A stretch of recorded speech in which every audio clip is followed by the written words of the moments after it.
بسم اللہ الرحمن الرحیم۔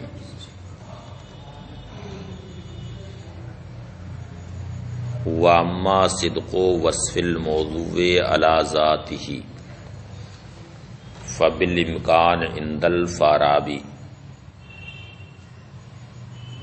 یہ بیان ہو چکا ہے کہ وصف موضوع ہو یا وصف محمول،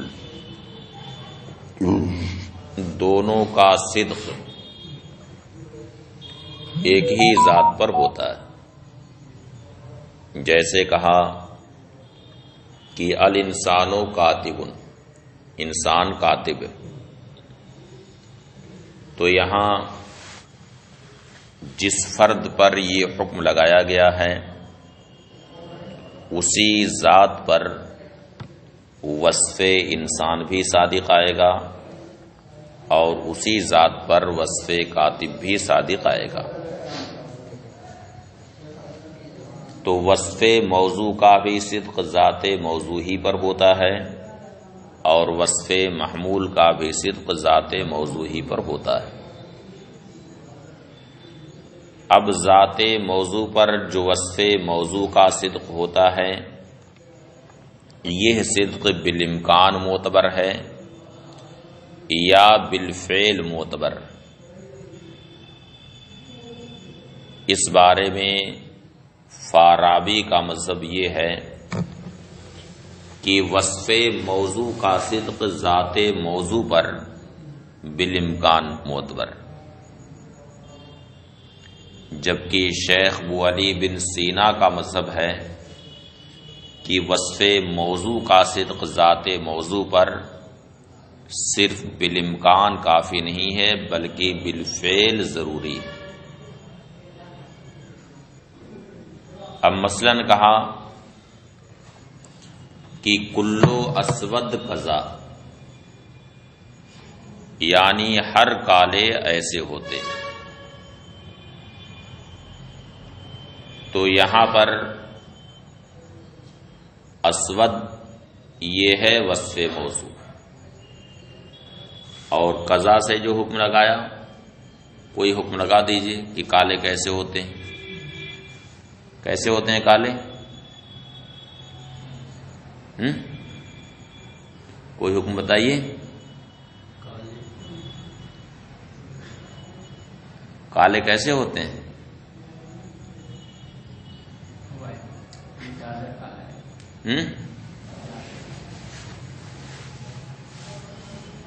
یہ اردو زبان میں جب گورا اور کالا کہا جاتا ہے کہ گورے ایسے ہوتے ہیں کالے ایسے ہوتے ہیں، تو گورے کا مطلب انگریز، یعنی جو بالکل سفید ہوتے ہیں، اور جو اسود کہا جائے کہ کالے ایسے ہوتے ہیں تو اس کا مطلب حبشی، جو بالکل کالے ہوتے ہیں۔ تو اب حکم لگایا کہ کلو اسود قضا،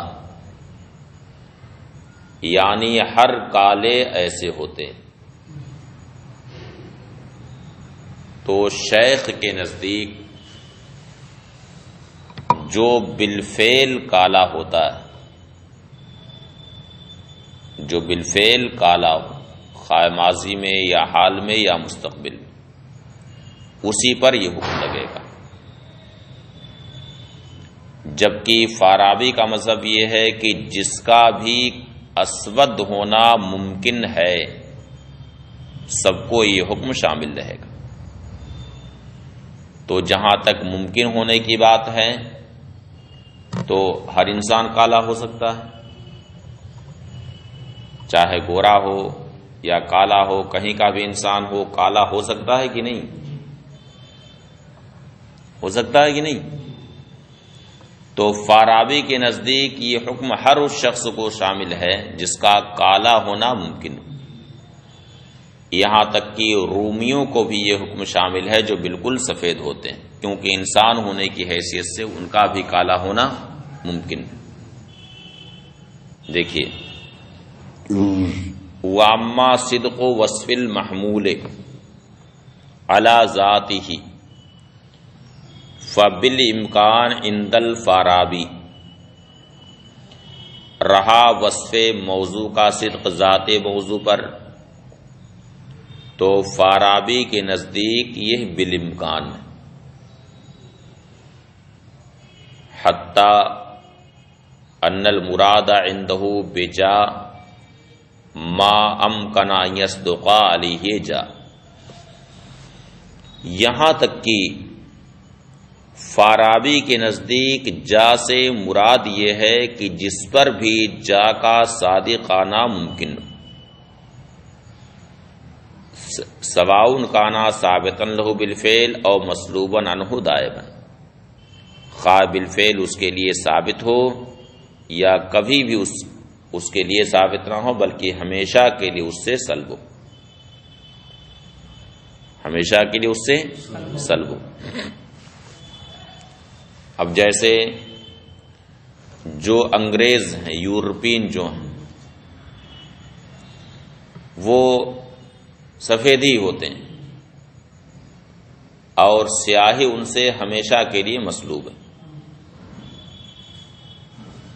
کسی یورپین میں کسی کو کالا دیکھا ہے؟ سب گورے ہوتے ہیں کہ نہیں؟ لیکن چونکہ انسان ہونے کی حیثیت سے کالا ہونا ممکن ہے، اس لیے جو کبھی بھی کالا نہ ہوتا ہو، ہمیشہ سیاہی کا اس سے سلب ہو، تو اس کو بھی یہ حکم شامل ہے۔ سواء کان ثابتا لہ بالفعل، خواہ اس کے لیے وہ بالفعل ثابت ہو یا ہمیشہ کے لیے اس سے سلب ہو، بعد ان کان ممکن الثبوت لہ، بعد اس کے کہ اس کے لیے ثبوت اس کا ممکن ہو۔ وبالفعل عند الشیخ، اور شیخ کے نزدیک بالفعل معتبر، یعنی وصف موضوع کا صدق ذات موضوع پر بالفعل ہونا چاہیے۔ اے ما یصدق علیہ جا بالفعل، یعنی جس پر بالفعل جا صادق آئے، سواء کان الصدق فی الماضی او الحاضر او المستقبل، خواہ وہ صدق ماضی میں ہو یا حاضر میں ہو یا مستقبل میں ہو۔ حتی لا يدخل فیہ ما لا یکون جا دائما، یہاں تک کہ اس میں وہ داخل نہ ہوگا جو کبھی بھی جا نہ ہوتا۔ فَإِذَا قُلْنَا کُلُّ اسود کذا، تو جب ہم کہیں کہ کلو اسود کذا، ہر سیاہ ایسے ہوتے ہیں، یتناول الحکم ما امکن ان یکون اسودا، تو یہ حکم اسے شامل ہے جس کا اسود ہونا ممکن ہو، جس کا اسود ہونا ممکن ہو۔ حتی رومیین، مثلا یہاں تک کہ رومیوں کو بھی یہ حکم شامل ہے، مثلا علی مذہب الفارابی، کس کے مذہب پر؟ فارابی کے مذہب پر۔ لامکان اتصاف بالسواد، اس لیے کہ رومیوں کا بھی سواد سے متصف ہونا ممکن ہے کہ نہیں ممکن؟ رومی بھی کالے ہو سکتے ہیں، ممکن ہے کہ وہ بھی کالے ہو جائیں۔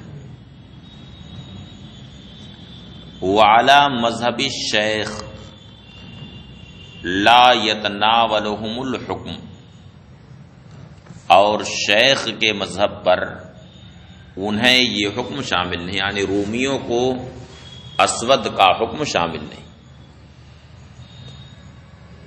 لعدم اتصافہم بالسواد فی وقت ما، اس لیے کہ رومی کبھی بھی سیاہی سے متصف نہیں ہوتے،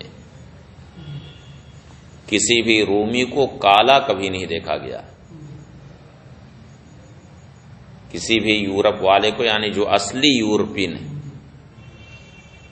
وہ کالے نہیں نظر آتے ہیں، یعنی جن کو گورا کہا جاتا ہے وہ کالے نظر نہیں آتے۔ اب یورپ میں یہاں کا کوئی آدمی جا کر کے آباد ہو جائے، 2-4 نسل گزر جائے تو وہ تو یہیں کا رنگ چھایا رہتا۔ اب دیکھیں نیدرلینڈ یورپ میں ہے نا، یورپ میں، اور وہاں کے لوگ یہاں پڑھتے تھے تو کیا وہ گورے تھے؟ تو وہ تو یہیں کے، یعنی وہ اصلی یورپین نہیں ہیں۔ اصلی یورپین وہ ہیں جو وہیں کے اصل باشندے ہیں، وہ گورے ہی ہوتے ہیں، وہ کالے نہیں ہوتے، ہے نا ایسا؟ اب جیسے ایک اصلی گجراتی اور ایک ہے جو ادھر ادھر سے جا کے گجرات میں رہنے لگا، 1-2 نسل اس کی گزر گئی، وہاں زمین خرید کر کے مکان بنا لیا، لیکن وہ اصلی گجراتی نہیں ہے، اسی لیے اہل گجرات اس کو گجراتی ہونا تسلیم بھی نہیں کرتے ہیں، بلکہ کبھی کبھی اس کے خلاف احتجاج بھی کر دیتے ہیں کہ یہ اصلی گجراتی نہیں ہے اور گجراتی بنتا ہے۔ کرتے ہیں کہ نہیں؟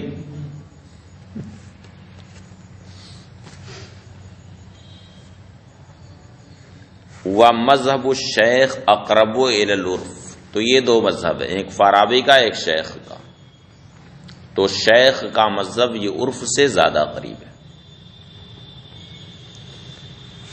اس لیے کہ عرف میں جب کہا جاتا ہے کہ کلو اسود قضا، ہر کالا ایسا ہوتا ہے، تو جو فی الحال کالا ہو یا وہ اس نسل سے ہے اسی کو یہ حکم شامل ہوتا ہے، باقی جو کبھی بھی نہیں کالا ہوتا ہے، ہمیشہ وہ گورا ہے، گوروں میں اس کا شمار ہے، اس کو یہ حکم شامل نہیں ہوتا ہے۔ اس لیے شیخ کا مذہب عرف سے زیادہ قریب ہے۔ یہ تو حال وصف موضوع کے صدق کا رہا۔ اب وصف محمول کا صدق جو ذات موضوع پر ہوتا ہے وہ کس طرح سے ہوتا ہے؟ تو اس کے تعلق سے کہتے ہیں کہ وصف محمول کا صدق ذات موضوع پر کبھی بالضرورت ہوتا ہے، کبھی بالامکان ہوتا ہے، کبھی بالفعل ہوتا ہے، اور کبھی بالدوام ہوتا ہے۔ وَأَمَّا صِدْقُ وَصْفِ الْمَحْمُولِ عَلَى ذَاتِ الْمَوْضُوع، اور رہا ذات موضوع پر وصف محمول کا صدق، تو یہ کبھی بالضرورت ہوتا ہے، کبھی بالامکان ہوتا ہے، کبھی بالفعل ہوتا ہے، کبھی بالدوام ہوتا ہے، جیسا اس کا بیان موجہات کی بحث میں آئے گا۔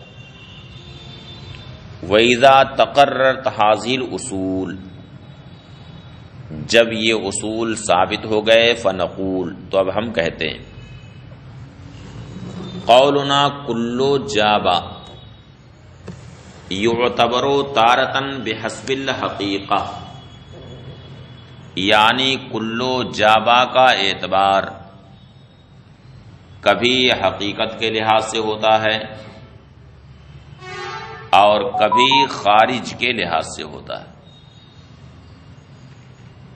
کلو جابا کا اعتبار کبھی حقیقت کے لحاظ سے ہوتا ہے، اس وقت اسے قضیہ حقیقیہ کہا جاتا ہے، اور جب خارج کے لحاظ سے ہو تو اس کا اعتبار تو اسے خارجیہ کہا جاتا ہے۔ جب یہ اصول ثابت ہو گئے تو ہم کہتے ہیں کہ ہمارا قول کلو جابا یعتبر تارتن بحسب الحقیقت، کبھی اس کا اعتبار حقیقت کے لحاظ سے ہوتا ہے، وتسمى حینئذ حقیقیہ، اس کا نام حقیقیہ رکھا جاتا ہے، کأنہا حقیقت القضیۃ المستعملہ فی العلوم، گویا یہ اس قضیہ کی حقیقت ہے جو قضیہ علوم میں مستعمل ہے۔ وَأُخْرَى بِحَسْبِ الْخَارِجِ، اور کبھی خارج کے لحاظ سے اس کا اعتبار ہوتا ہے، وہ تو سما خارجیہ، اور اس کا نام کیا رکھا جاتا ہے؟ خارجیہ۔ اب خارج سے مراد یہاں پر کیا ہے؟ تو کہتے ہیں والمراد بالخارج الخارج عن المشاعر، خارج سے مراد وہ ہے جو مشاعر یعنی ذہن سے خارج۔ مشاعر، یہ مشاعر کی جمع شعور کی جگہ، تو شعور کی جگہ کیا ہے؟ ذہن، جو ذہن سے خارج۔ اما الاول، رہا پہلا معنی یعنی جب حقیقت کے لحاظ سے اس کا اعتبار کریں، فنعنی بھی، تو حقیقت کے لحاظ سے کلو جابا کا مطلب ہوا کلو مالو وجدہ کانا جا من الافراد الممکنہ فہوا بحیث لو وجدہ کانا با، یعنی ہر وہ شے جو موجود ہو کر کے اگر جا ہو تو اس کا وجود اس حیثیت سے ہوگا کہ وہ موجود ہو کر کے کیا ہوگا؟ با ہوگا۔ یہ حقیقت کے لحاظ سے اس کا معنی ہے۔ تو جب حقیقت کے لحاظ سے اس کا اعتبار کریں تو اس میں حکم جا کے صرف انہی افراد پر منحصر نہیں ہے جو خارج میں موجود ہیں، بلکہ یہ حکم ان افراد کو بھی شامل جو خارج میں موجود ہیں اور ان افراد کو بھی شامل ہے جو فی الحال خارج میں نہیں ہیں، البتہ ان کا وجود فرض کر لیا گیا ہے، انہیں بھی یہ حکم شامل۔ اما الاول فنعنی بہ، رہا پہلا تو اس سے ہماری مراد ہے کہ کلو مالا وجدہ کانا جا من الافراد الممکنہ، کہ ہر وہ شے کہ اگر موجود ہو کر کے وہ جا ہو افراد ممکنہ میں سے، فہوا بحیث لو وجدہ کانا با، تو اس کا وجود اس حیثیت سے ہوگا کہ وہ موجود ہو کر کے جا ہوگا، موجود ہو کر کے با ہوگا۔ فالحکم فیہ لیسا مقصورا علی ما لہ وجود فی الخارج فقط، تو اس میں حکم صرف انہی افراد میں منحصر نہیں ہے جن کا وجود صرف خارج میں ہو، بل علی کل ما قدر وجودہ، بلکہ یہ حکم ہر اس فرد پر ہے جس کا وجود فرض کر لیا گیا، جس کا وجود مان لیا گیا، سواء کانا موجودا فی الخارج و معدوما، خارج میں موجود ہو یا معدوم ہو۔ فحینئذ ان لم یکن موجودا، تو اب اس وقت اگر وہ خارج میں موجود نہیں ہے، فالحکم فیہ علی افراد المقدرۃ الوجود، تو اس میں حکم اس کے ان افراد پر ہوگا جن کا وجود محض فرضی، جن کا وجود محض فرض کر لیا گیا، مان لیا گیا۔ جیسے ہم کہیں کلو عنقائن طائر، ہر عنقا ایک پرندہ، تو عنقا کو کبھی دیکھا ہے؟ اسے کہیں دیکھا ہے؟ حافظ نصیر الدین تو شکاری آدمی ہیں،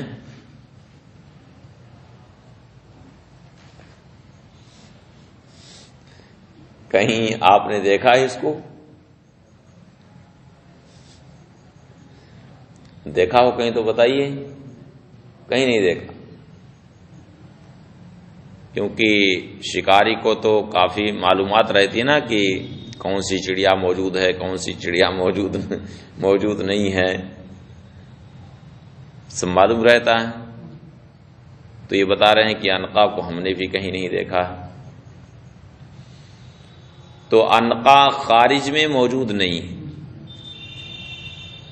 بلکہ عنقا کا وجود محض فرض کر لیا گیا۔ تو یہاں پر حکم صرف انہی افراد پر ہے جو مقدرۃ الوجود ہیں، جن کا وجود صرف فرض کر لیا گیا۔ کا قولنا کلو عنقائن طائر، جیسے کہ ہمارا قول کلو عنقائن طائر، وَإِنْ كَانَ مَوْجُودًا اور اگر وہ خارج میں موجود ہے فَالْحُكْمُ فِيهِ لَيْسَ مَقْصُورًا عَلَى أَفْرَادِهِ الْمَوْجُودَةِ تو اس صورت میں حکم صرف انہی افراد میں منحصر نہیں ہے جو افراد موجود ہیں، بل علیہا وعلی افرادہ المقدرۃ الوجود، بلکہ حکم ان پر بھی ہے اور ان افراد پر بھی حکم ہے جو افراد کیا ہیں؟ مقدرۃ الوجود، جن کا وجود محض فرض کر دیا گیا ہے۔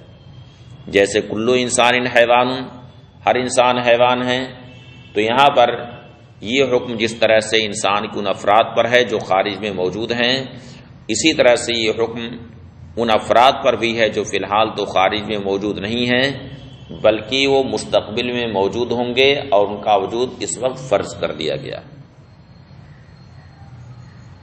تو حکم دونوں پر، ان افراد پر بھی حکم ہے جو محققۃ الوجود ہیں، یعنی جن کا حقیقت میں وجود ہے خارج میں، اور ان افراد پر بھی حکم ہے جو مقدرۃ الوجود ہیں، یعنی جن کا وجود صرف فرض کر دیا گیا۔ فالحکم فیہ لیس مقصورا علی افرادہ الموجودہ، تو اس میں حکم اس کے صرف ان افراد میں منحصر نہیں ہے جو موجود ہیں، بل علیہا وعلی افرادہ المقدرۃ الوجود ایضا، بلکہ حکم افراد موجودہ پر بھی ہے اور ان افراد پر بھی حکم ہے جو افراد مقدرۃ الوجود ہیں۔ کا قولنا، جیسے کہ ہمارا قول کل انسان حیوان، تو یہاں حکم سب پر ہے، جو خارج میں ہیں ان پر بھی، جو مستقبل میں ہوں گے ان پر بھی۔ وَإِنَّمَا قید الافراد بالامکان، اب یہاں من الافراد الممکنہ کہا ہے، یعنی افراد ممکنہ میں سے، تو افراد کو امکان سے مقید کیا اس وجہ سے کہ لأنه لو اطلقت، اگر اسے مطلق رکھا جائے، لم یصدق کلیۃ اصلا، تو کوئی بھی کلیہ صادق نہیں آئے گا، بالکل ہی صادق نہیں ہوگا۔ اما الموجبہ، موجبہ کلیہ صادق کیوں نہیں ہوگا؟ فلأنه اذا قیل کلو جابا بہذا الاعتبار، تو اس لیے کہ جب کہا جائے کلو جابا اس اعتبار سے، یعنی جب کہ افراد کو مطلق رکھا جائے، فنقول، تو ہم کہیں گے لیسا کذالک، ایسا نہیں ہے۔ لأن جا الذی لیسا با لو وجدا کانا جا ولیسا با، اس لیے کہ وہ جا جو با نہیں ہے اگر وہ موجود ہو تو جا تو ہوگا لیکن وہ با نہیں ہوگا بلکہ لیسا با ہوگا، یعنی کچھ جا ہم ایسے فرض کر لیں جو با نہ ہوں بلکہ لیسا با، تو جا کے بعض افراد ایسے ہوئے کہ موجود ہو کر کے جا تو ہوئے لیکن وہ با نہیں ہوئے بلکہ لیسا با ہوئے۔ تو اب یہاں پر سالبہ جزیہ صادق آیا کہ بعضو مال وجدہ کانا جا فہوا بحیثو لوجدہ کانا لیسا با، یعنی جا کے بعض افراد ایسے ہوئے کہ وہ موجود ہو کر کے جا تو ہوں گے مگر وہ با نہیں ہوں گے بلکہ لیسا با ہوں گے، اور یہ ہمارے قول موجبہ کلیہ جو تھا کلو جابا، اس کے یہ مناقض ہے، اس کے منافی۔ فنقول، ہم کہیں گے لیسا کذالک، ایسا نہیں، لأن جا الذی لیسا با، اس لیے کہ وہ جا جو لیسا با ہے، لو وجدہ کانا جا، اگر وہ موجود ہو تو جا تو ہوگا لیکن با نہیں ہوگا بلکہ وہ لیسا با ہوگا۔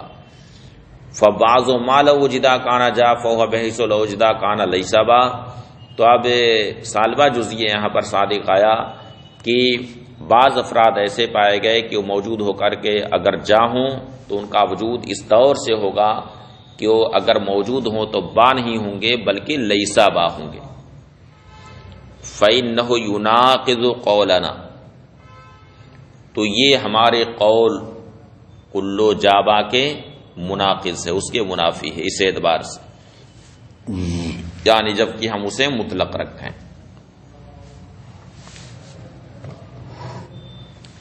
اتنی باتیں یاد کیجیے۔ اب آگے پھر سوال آ رہا لا یقال سے، تو یہاں سے جانے کے بعد سبق بھی دوہرا لیا کیجیے، اس کو یاد کیا کیجیے۔